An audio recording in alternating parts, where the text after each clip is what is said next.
So now to the serious public health matter at hand.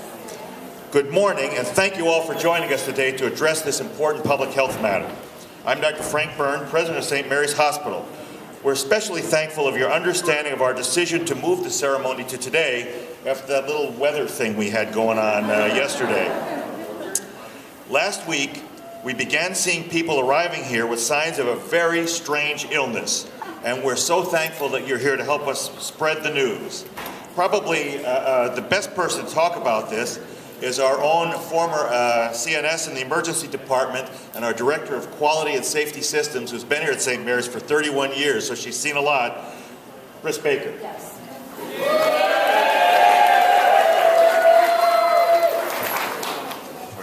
Thank you. I'm really gratified that everybody came out to hear about this new public health emergency. Oh, okay. So thank you everybody for coming to hear about this. Thank you for coming to hear about this public health emergency, trying to hear about this public health emergency. Well, Frank, you're right. Our ER is often the first line of defense against a new epidemic. It all started early last week with patients who started coming in with sore throats. They were hoarse. Their jaws were locked almost in an expression of surprise. They were lethargic.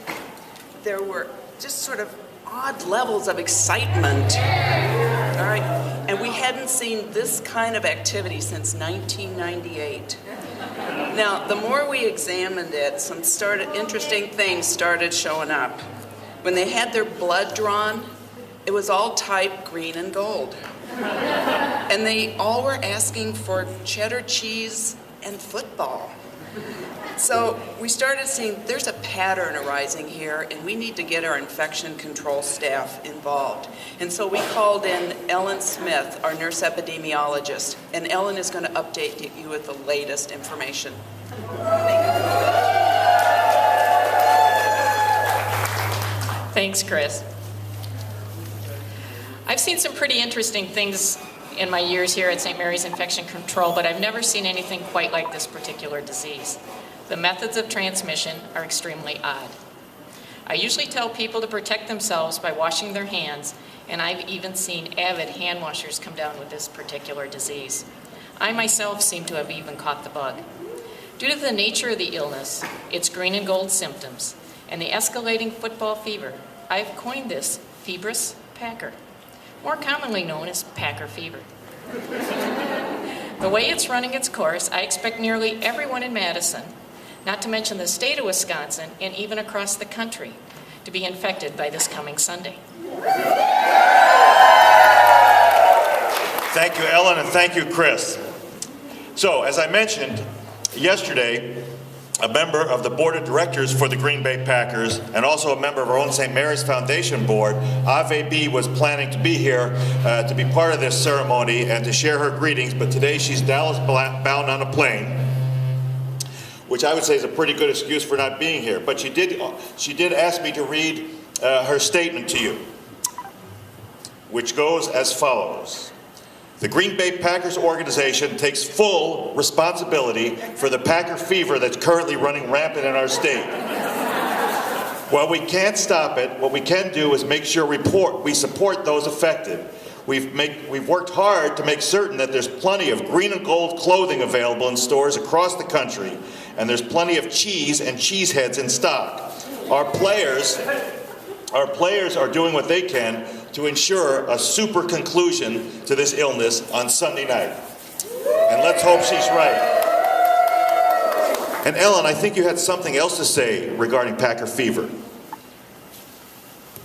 Yes, there's one more interesting thing I forgot to mention, Frank. For those in the Pennsylvania area, in particular the community of Pittsburgh, are showing quite the opposite reaction to this particular illness.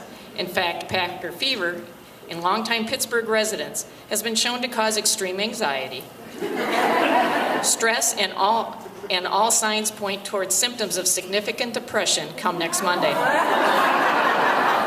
We will, of course, continue to monitor the situation closely. We fully expect and predict that it will peak on Sunday, then quickly subside, at least for the next few months. Thank you, Ellen. So, to the big announcement of the day. You've heard the testimonials, we've presented the evidence, and now I'm sure you want to join me as we announce that we can't cure Packer fever. In recognition of this fact, we're giving in, and we have developed a special T-shirt to acknowledge this reality.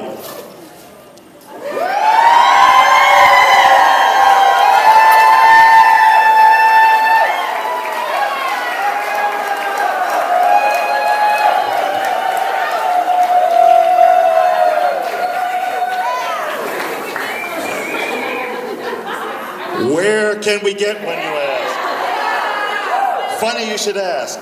Right here in our gift shop, you can join us in announcing this unfortunate truth. Shirts like this are available in all sizes for a $10 gift to the gift shop and to our wonderful volunteers. So quantities, like the Packer fever itself, are limited. When they're gone, they're gone. We have ordered several hundred of these, so I'd suggest heading in there just as soon as we're done here. So for now, I'd like to go back where we started with everyone affected or everyone who knows somebody who's affected by Packer fever. Please wave your pom-poms and let's join in a Go Pack Go cheer. Go Pack Go! Go Pack Go! Go Pack Go! Go Pack Go! Go Pack Go! Go Pack Go! Go Pack Go! Go Pack Go! So, I officially declare Packer fever an epidemic at St. Mary's Hospital. So as you can see, we at St. Mary's will continue to support those with Packer fever. Employees are encouraged to wear green and gold today, yesterday as it turns out, and on Sunday as well. And there's no need for panic.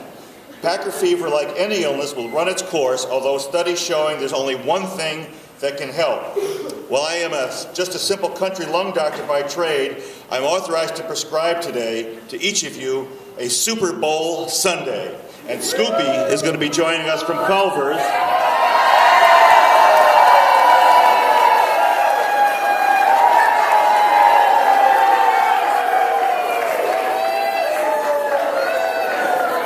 We'd like to thank Scoopy. So Scoopy has coupons for Super Bowl Sunday. As with everything here, our honor system at St. Mary's, please, one per attendee. But you can see Scoopy as we disband here and pick up your prescription and put it to good use. So now let's draw for our final two prizes, and then our 10 prizes after that will be these shirts.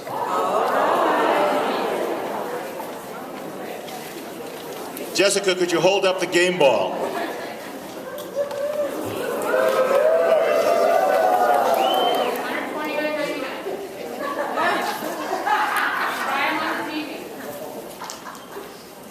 I would have had Jessica throw it to me, but it's tough to throw it when it's in the box. So, what'd you say, Shar, the value of this is? $129.99. $129.99. I saw those ads on TV last night, too. All right, Shar, why don't you come up and pull the winner? This way, the rest of you won't blame me. Come on, Shar. There you go. Shar James. James. Dang. Frank Burns. No. No. Terry Seidel.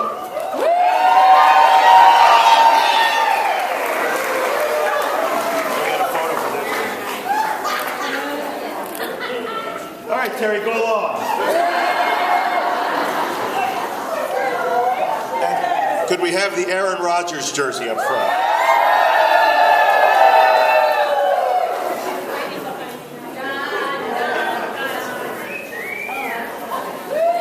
What size is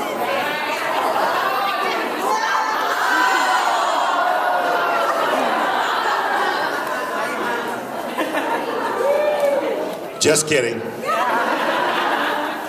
All right. So, Cheryl, why don't you come up and pull this one?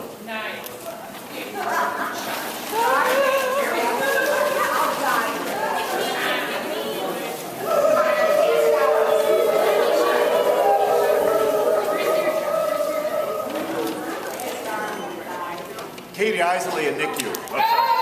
Katie Isley and NICU. Is Katie here today? All right. Now we're going to pick. Now we'll pick for the T-shirts. I'm watching.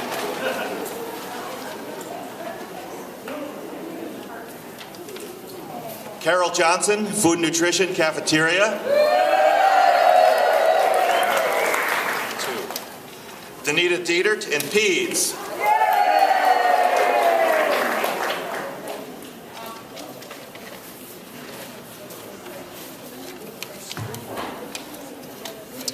Karen Ott, Employee Health. Steve DeSalvo, Maintenance and Plant.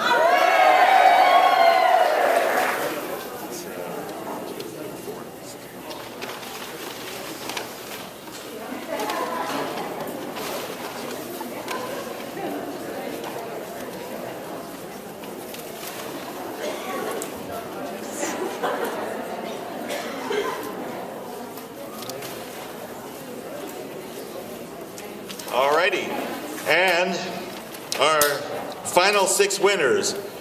Bradley White, Brad in the Supply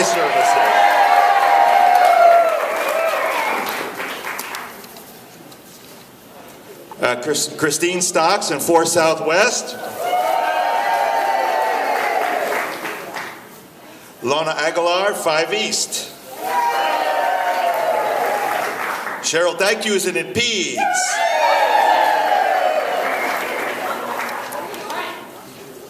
Marion Bemis in Patient Registration.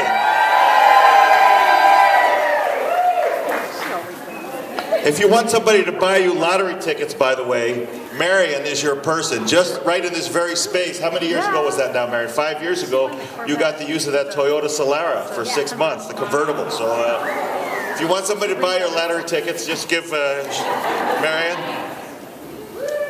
And Joan Leifelholtz in Rehab and OT.